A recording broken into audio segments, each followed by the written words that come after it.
মাত্র ২৭ বছর বয়সে ৯,৮০০ কোটি সম্পত্তির মালিক এই তরুণ। বর্তমানে ভারতের সর্বকনিষ্ঠ কোটিপতি যুবক তিনি। শুনে চমকে উঠলেন নিশ্চয়ই। কি করেন তিনি? এত কম বয়সে এত টাকার মালিক হওয়ার পেছনে আসল কারণ কি রয়েছে জানতে ইচ্ছা হচ্ছে নিশ্চয়ই। আসুন জেনে নিই এই ভিডিওতে আজকের এই কনিষ্ঠ কোটিপতি গল্প। তার নাম হচ্ছে পাল। ১৯৯৭ সালে ভারতে জন্মগ্রহণ করেন এই পাল কাপুর। ২০২০ সালে বাবাকে চিরদিনের জন্য হারিয়ে ফেলেন তিনি। বাবাকে চিরদিনের জন্য হারিয়ে ফেলে তার পায়ের তলার মাটি সরে যায়। ছোটবেলা থেকেই পড়াশোনায় যথেষ্ট মেধাবী ছিলেন এই পাল। স্কলারশিপের টাকায় উচ্চশিক্ষা লাভের আশায় তিনি লন্ডনে পাড়ি দেন। পরবর্তীকালে লন্ডনের কুইন মেরি ইউনিভার্সিটিতে ভর্তি হন তিনি এবং সেখান থেকেই ইনভেস্টমেন্ট ব্যাংকিংয়ে স্নাতক ডিগ্রি লাভ করেন তিনি। পড়াশোনা শেষ করে একদিনও বেকার অবস্থায় বসে থাকেননি তিনি। যেখানে ২৪-২৫ বছর বয়সের ছেলেমেয়েরা কলেজ পাস করে ঘরে বসে থাকে, সেখানে পাল কলেজ পাস করে একদিনও বসে থাকেননি। তিনি কলেজ পাস করার পরেই বিজনেস অ্যাডভাইজার হিসেবে কাজ করা শুরু করেন। সব ঠিকঠাক চলছিল, কিন্তু বাবার আকস্মিক মৃত্যুতে ভেঙে পড়েছিল পাল। তবুও স্বপ্ন দেখা বন্ধ করেননি তিনি।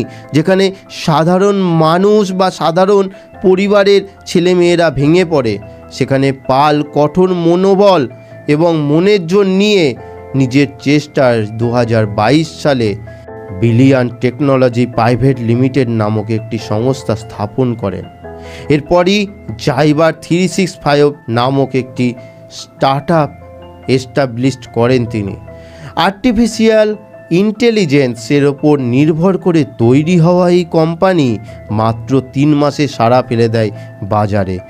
এই ৩ মাসেই কোম্পানির মূল্য দাঁড়ায় $1 বিলিয়ন।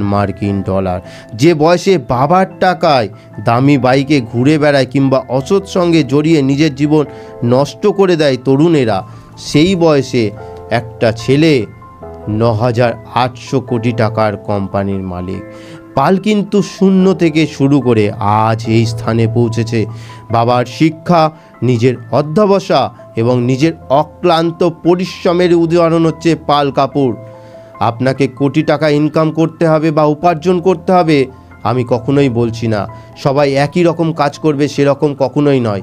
সবার জন্য একটা ইউনিক কাজ হওয়া উচিত, আমি সেটাই আপনাকে পরামর্শ দেব।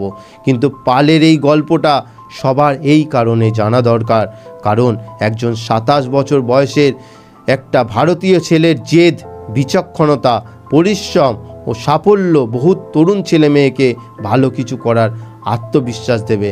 আর আমি জানি আপনিও নতুন কিছু করবেন, নতুন কিছু ভারতবর্ষকে উপহার দেবেন এবং পালের মতো ইতিহাস সৃষ্টি করবেন। আমি বিশ্বাস করি ইউ ক্যান ডু ইট।